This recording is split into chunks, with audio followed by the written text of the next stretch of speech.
नमस्कार दोस्तों, कहानी कथा में आपका स्वागत है। तो कहानी शुरू करते हैं। बाहर बारिश हो रही थी और मन के अंदर सवालों का भंवर उठा था। पता नहीं सासू माँ और पति सुहानी के जज्बातों को समझ पाएंगे या नहीं। गाड़ी में बैठी सुहानी अपने मन के सवालों से लड़ रही थी और गाड़ी अपनी रफ्तार से ससुराल की गलियों की तरफ बढ़ रही थी। पहाड़ों से गुजरते हुए सुहानी की आंखें उन बादलों को देख रही थी जो जमीन को छूकर बरसना जाना चाहती थी। ठीक वैसे ही सुहानी अपनी मजबूरियों को सभी परिवार वालों के सामने रख कर अपने दिल से बसे डर को बोल कर निकाल देना चाहती थी। पर ये सवाल इतने भी आसान नहीं थे जिसे सुनकर माफ़ी की उम्मीद की जा सके। गलती तो हो गई, लेकिन वो मजबूर थी। उसे अपने सपनों को पंख लगाने का इतना सुंदर मौका जो मिला था, वो तो भला वो उस ख्वाब को टूटते कैसे देख सकती थी। बचपन से ही सुहानी को डांस का बहुत शौक था और ये शौक कब जुनून में बदल गया उसे भी पता नहीं चला। पहले तो सुहानी स्कूल के डांस प्रोग्राम भाग लेकर आपकी इच्छाओं को पूरा करती थी, पर जैसे जैसे वो बड़ी होती गई उसका डांस जुनून सर पर चढ़कर बोलने लगा। घर वालों को उसका नाचना पसंद नहीं था, खासकर उसके पापा को। परिवार वाले अक्सर सुहानी पर पाबंदियां लगा दिया करते थे। उन लोगों ने बहुत कोशिश की सुहानी के मन से नृत्य का भूत उतारने का, पर कहते हैं ना, इश्क किसी से भी हो वो सच्चा ही होता है। सुहानी का भी अपने शौक नृत्य से इश्क हो गया था और वो इस इश्क को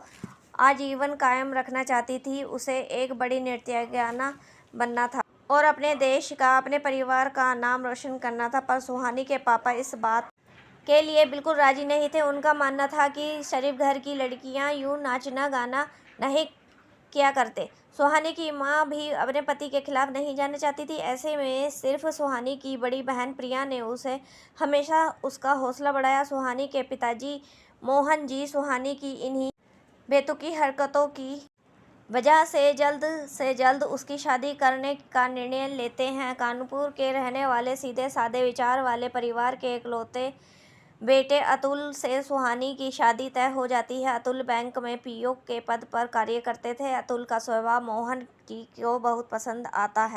शादी की बात पक्की हो गई। ठीक 1 महीने बाद शादी की डेट फिक्स हो जाती है। सुहानी उदास हो जाती है, पर उसे एक विश्वास था कि अतुल उसकी भावनाओं को समझेगा और उसके सपनों में पंख लगाने में पूरी मदद करेगा। देखते देखते शादी का दिन निकट आ गया। तैयारियां शुरू हो गईं। शादी के दिन सुहानी बहुत सुंदर लग रही थी। विधि विधान से शादी के सभी रस्म निभाए गए।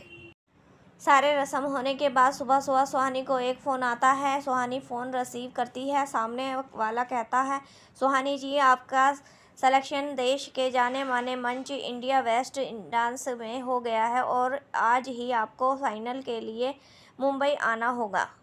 शादी से पहले सुहानी चोरी चुपके इस प्रतियोगिता में अपना नाम दर्ज करवा आई थी और साथ में अपना नृत्य कला का एक वीडियो भी देकर आई थी, जिसे देखकर बाद इंडिया वेस्ट डांस के श्रेष्ठ गुणों को, सुहानी के छुपे हुनर को लोगों के सामने लाना था। जिस घड़ी का इंतजार वो वर्षों से कर रही थी, वो घड़ी आज थी। अब सुहानी को समझ नहीं आ रहा था कि वो क्या करे। विदाई तो दोनों तरफ की थी। फर्क इतना था कि अतुल के साथ जाती तो मान सम्मान मिलता और अपने सपनों के घर को पाने के लिए जाती तो बदनामी, बेइज्जती और अपमान का साथ मिलता। मन की दुविधा को लेकर सुहानी अपनी बड़ी बहन प्रिया के पास गई और जाते ही रोने लगी। प्रिया ने चुप कराते हुए कहा, अरे पगली, अभी तेरी विदाई में समय है, इतना रोएगी? अभी तो शहर में बाढ़ आएगी। रोऊं नहीं तो क्या करूं दीदी? फिर अपने रुआसे आवाज़ में सुहानी कहती है, अरे दीदी, ये आंसू खुशी के भी हैं और दुख के भी। मैं क्या करूं? अब आप ही कुछ करो। फिर सुहानी ने डांस सिलेक्शन वाली बात प्रिया को बताई। सुहानी की बात सुन प्रिया भी दो राहों में उलझ गई। करें तो क्या करें? अभी किसी को बताना यानी आपकी तो सामत आएगी और नहीं बताया तो मेरे सपनों का कत्ल हो जाएगा। मम्मी पापा तो कभी नहीं मानेंगे और ना ही तेरे ससुराल वाले। एक काम कर, तू यहाँ से भाग जा, मैं आगे संभाल लूँगी। मैं तेरे जाने का इंतज़ार कर देती हूँ। पर दीदी, सुहानी ने कहा, पर वर कुछ नहीं, अपना बैग बांध, मैं देखती हूँ। अरे पगली, ये मौका ज़िंदगी में एक बार ही मिलता है, पर हाँ सुहानी, जीत कर ही आना, बाकी मेरे पर छोड़ दे। सुहानी के कुछ दोस्तों को फटाफट प्रिया ने फ़ोन किया और आधे घंटे के अंदर सुहानी वहाँ से सबकी निगाहों से बचकर निकल गई। जाते जाते एक चिट्ठी अपने पिताजी और अतुल के नाम छोड़ गई। उस चिट्ठी में एक लाइन लिखा था, मैं आज ऐसे आप लोगों के मान सम्मान को मिट्टी में मिलाकर जा रही हूँ, पर जाते जाते आप सभी से एक वादा करती हूँ कि अब वापस जाऊँगी तो जीत कर ही आऊँगी और आप सबका सर गर्व से ऊंचा करके आऊँगी। उम्मीद है आप लोग मुझे माफ़ कर देंगे। सुहानी के जाने के कुछ देर बाद ही पूरे परिवार में ये बात फैल गई और सुहानी भाग गई। लड़के वालों के तरफ तो अजीब सा सन्नाटा था जब लोगों के मुंह से ये सुनने को मिलता, अरे बहू भाग गई, अब तो दूल्हे को खाली हाथ ही लौटना पड़ेगा। ये कैसी विदाई होगी उस जिसमें दुल्हन नदारत है कि बिन दुल्हा बाराती तो सुना था, अब ये भी सुन लो बिन दुल्हन विदाई। मोहन जी का गुस्सा सातवें आसमान पर था। भला ऐसे कौन जाता है, पर अब कोई चारा भी नहीं बचा था। उन्होंने अपने समधी और अपने दामाद के सामने सिर झुकाकर माफ़ी मांगने लगे और सुहानी की चिट्ठी पकड़ा दिए।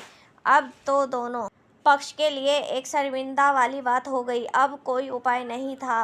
अब सिर ओखली में घुसाया है तो झेलना तो पड़ेगा ही। अतुल को तनिक भी भनक नहीं थी कि सुहानी को डांस का शौक है। अगर थोड़ा भी पता होता तो वो कुछ कर पाता, लेकिन उसे भी संगीत का शौक था। मायूस चेहरे के साथ सभी लड़के वाले अपने अपने घर लौट गए और शादी के 2 दिन बाद टीवी पर सुहानी का प्रोग्राम है जिसमें सभी नृत्य के दिग्गज लोग मौजूद थे। सुहानी ने अपना पर बेहतरीन प्रदर्शन किया। सुहानी के नृत्य से सभी लोग काफ़ी प्रभावित हुए और उसे विनर घोषित कर दिया गया। मॉडल के साथ साथ उसे इनाम राशि भी मिली। साथ में सुहानी का काफ़ी सम्मान भी किया गया, जिसे देखकर मोहन जी की आंखों में खुशी के आंसू झलक उठे। 4 दिन बाद जब वो शहर वापस आई तो सबसे पहले अपने पिताजी से मिली और अपने किए की माफ़ी मांगी। उन लोगों ने तो माफ़ कर दिया, पर अब सुहानी का डर लग रहा था कि अतुल और उसका परिवार माफ़ करेगा या नहीं, अपनाएंगे या नहीं। तभी गाड़ी के रुकने के साथ उसकी तंद्रा टूटी है। उसकी गाड़ी ससुराल के दरवाजे पर रुकी। नजरें घुमाकर देखा तो सासू माँ आरती की थाली लिए खड़ी थी। साथ में अतुल मुस्कुराता हुआ कार का दरवाज़ा खोलता है। सभी यूं देखकर सुहानी नम आंखों से अपने सासू माँ और ससुर जी के पैर छूकर काफ़ी माफ़ी मांगती है। सासू माँ सुहानी को गले लगाकर कहती है, हमारे घर की बेटियाँ रोया नहीं करती। हाँ, ये अलग बात है, अगर बताकर जाती तो शायद ये प्यार नहीं मिल पाता। फिर सभी हंसते हंसते अंदर चले जाते हैं। अतुल मौके का फ़ायदा उठाते हुए सुहानी से कान में कहता है, पहले से बता देती तो साथ में चलते और लगे हाथ हनीमून का फ़ायदा भी उठा लेते। सुहानी अतुल की बातों को सुनकर शर्मा कर अपनी पलकें झुका लेती है। दोस्तों, हमारी धन्यवाद।